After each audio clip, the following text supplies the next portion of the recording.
Welcome back to my YouTube channel. Wow! Malutong guys, malutong. Good evening everyone. Ngayong gabi ay magluluto ako ng crispy pata. So, una, kuha na tayo ng isang malinis na pot o lutuan. And then, ilagay na natin yung ating mga ingredients, spices. Ito, yung ating wedged na onions, garlic, star anise, 2 piraso, whole peppercorn, yan, 1 tablespoon, dahon ng bay leaves, 3 piraso, shank, kung sa atin yung pata, yan. Next is lalagyan na natin ng enough water to cover the pata. Ayan. So, dadagdagan ko pa yan. Okay. Right, okay. Yan. So, lagay na natin. Isa lang na natin. Pakuluan na natin yung ating pata. Yan. So, antayin lang natin na kumulo. Once na kumulo, pahinaan natin ng apoy and let it boil ng mga 60 to 90 minutes. Ayan, so babalik tayo maya-maya lang. Okay, so check natin kung kumukulo na. Ayan, kumukulo na siya. So, pahinaan natin. And lower down natin. And we will wait for about 60 to 90 minutes. Okay, then. See you after 90 minutes. Okay. So, ayan. Lagay lang natin dyan. So, ipahid natin yung ating suka.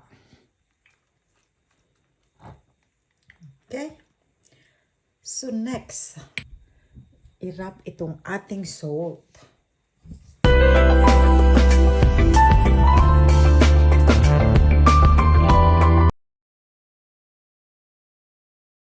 So, ayan, tapos na natin na i-wrap. So, next na step na gagawin, ibalik ko siya dito sa colander. Balik ko siya sa colander at ilalagay ko sa fridge. Gagawin ko ng magdamag para ma-dry siya ng mabuti bago nating i-air fryer. Okay, so meet you tomorrow dahil gabi na, matutulog na ako. Okay, so balikan natin yung ating crispy pata na ginagawa. So last night, inilagay ko sa fridge. Ayan. So ito, so properly dry na siya. Dry na siya. Sunod natin na gawin. So, ilagay na natin dito sa plato. Ilagay natin kasi lalagyan natin, papahiran na natin siya ng oil bago natin ilagay sa air fryer. Okay, so kuha tayo ng oil. Ito, yung ordinary oil lang. Depende sa'yo kung ano gusto mong oil. And then, ipahid natin ng mabuti.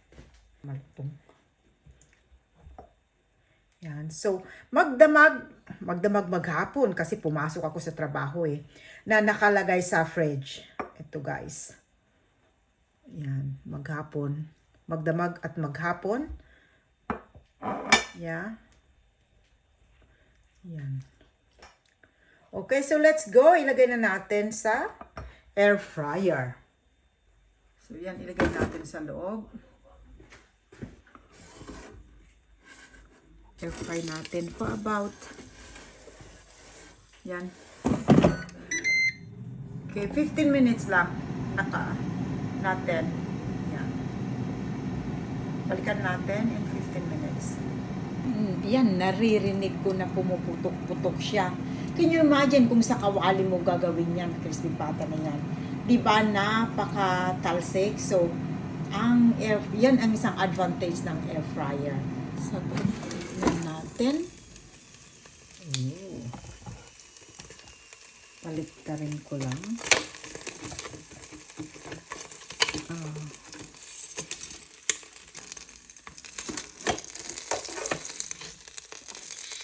Then, ibalik natin. Tingnan natin. So, this is now, it looks after 15 minutes.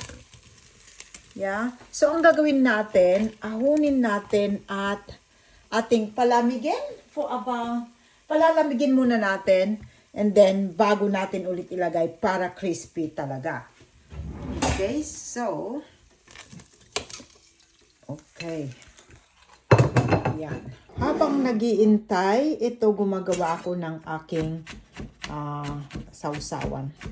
Ang gagawin ko ay suka at may onions at bawang. Kaso wala akong sili. So lalagyan ko na lang siya ng yung pinakurat. Hahaluan ko konti. Okay, so tuloy-tuloy ko ang gawin. Right, so ito yung ating may onions na yan na ating tinadtad, ginayat-gayat, and plus the bawang. So, ilalagay ko yung aking sugar cane. Yan. Ilalagay din natin ang ating soy sauce. Sugar.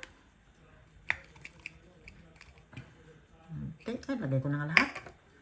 And then, atin ng halo-haluin at lagyan din natin ng tubig. Okay. Yan. So, let it stand for at least 30 minutes bago natin gamitin para matunaw talaga kaaga, matunaw yung ating sugar at mag-mix. Okay? Bago nating iserve, kailangan din natin munang tikman. Actually, it's okay. Nice. Ito inilagay ko sa garapon para may pang gamit-gamit. Diba? Yan. Ang ating sausawan ng crispy pata. Balik na natin. Kasi malamig na. Kasi mas malutong pag ganun.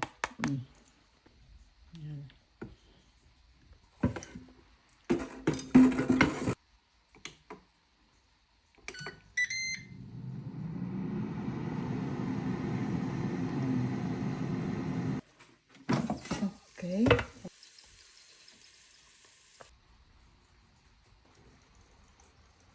Okay, so ito na ang ating crispy pata.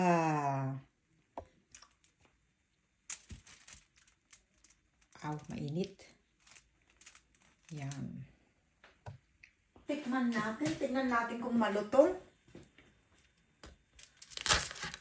Wow. Malutong, guys. Malutong.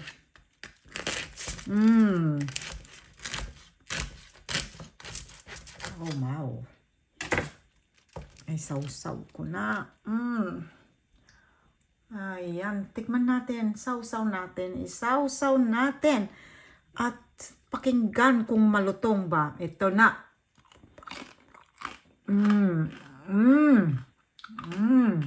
Nice. Lutong, guys. Kainan na.